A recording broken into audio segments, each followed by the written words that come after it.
Hey guys, Gary here from Lost in the Ozarks again, and today I'm out gathering these redbud blooms to make redbud jelly. So the good thing about these is they're really easy to gather. You can just take your hands, go down the limb like that, and take them off. What you're going to need: 2 cups of redbud flowers, 4 cups of water, 7 cups of sugar, 1 package, the 1.75 ounce fruit pectin, 2 tablespoons of lemon juice, and 8-ounce jelly jars, and this recipe will make about 8 8-ounce jelly jars. We use the blooms from the eastern redbud tree to make redbud jelly. The eastern redbud tree grows in, you guessed it, the eastern United States. Its range is from the east coast as far north as New Jersey, west to the Ozark region, and south to Florida. These trees are common in the Ozarks. They bloom in early spring from March through May.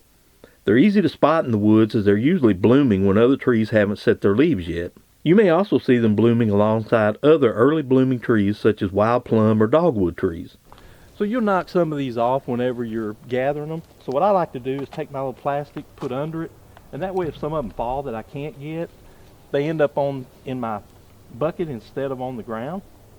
The great thing about this is this tree kind of fell over when we had snow last year, so it's really close to the ground. It's really easy to gather these things. So I'm going to gather some of them here, and then we'll get into making our jelly.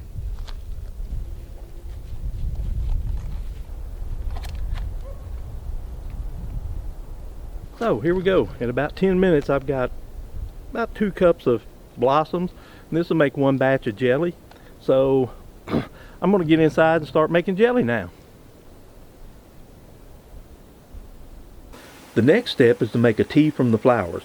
To do this, place your flowers in a heat-safe container. Make sure the container can hold 2 cups of blooms plus 4 cups of water. Next, boil 4 cups of water. Slowly pour the boiling water over the redbud flowers. Use a spoon to stir them in and mash them down into the water. You want to get as many of the flowers in contact with the hot water as possible. Now, other floral teas we use to make jelly can be steeped in water for around 2 hours and then use it to make the jelly. Redbud flowers take much longer to give up their color. For redbud flowers, cover and place the bowl containing the tea aside for 2 hours to steep and cool. I like to come by about every 30 minutes and stir the tea to make sure all the flowers come in contact with the water. After 2 hours, place your tea in the refrigerator and steep them for another 22 to 24 hours. Next, remove your tea from the refrigerator and strain it through a fine mesh filter or coffee filter to filter out the plant material.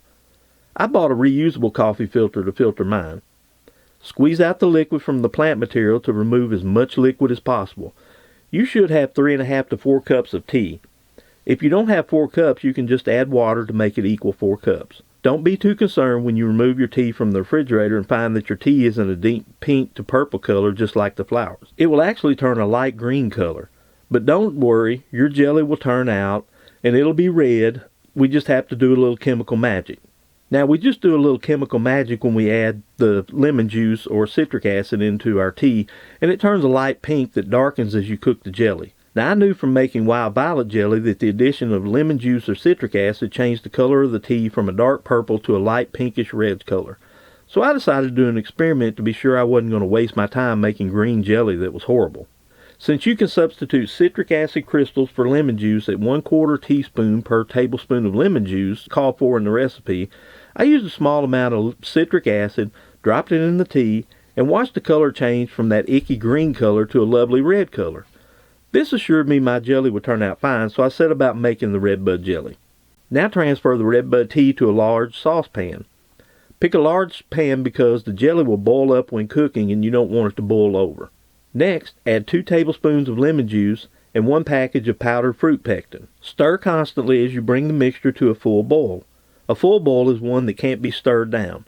Set a timer for 1 minute and boil the mixture for 1 minute. After 1 minute, add 7 cups of sugar or the amount recommended by the manufacturer on the pectin packaging that you're using. I say this because I followed another jelly recipe that called for 4 cups of sugar on the first batch, and I needed to add an additional 3 cups of sugar and boil it again the next day because it hadn't set after 36 hours. Jelly is very sensitive to the amount of acid and sugar in the recipe and won't set right if you get it wrong. Just use the recommended amount of sugar from the pectin manufacturer and you should be fine. After adding the sugar, bring the jelly back to a full boil for 1 to 2 minutes. Then ladle the jelly into jars. Leave a 1/4 to a 1/2 inch headspace, wipe the mouth of the jars and place a lid on them. You should can the jars at this step in a water bath canner if you want the jelly to be shelf stable. Since I only make it in small batches, I just let them cool and then put them in the refrigerator to finish setting. This recipe will make around 8 small 8-ounce jars of jelly. The jelly has a sweet floral taste with a hint of lemon, primarily due to the lemon juice we added.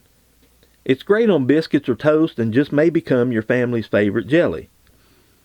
If you like this video, please take a moment to subscribe and hit that notification bell so you'll find out when we upload other videos. And as always, thanks for watching.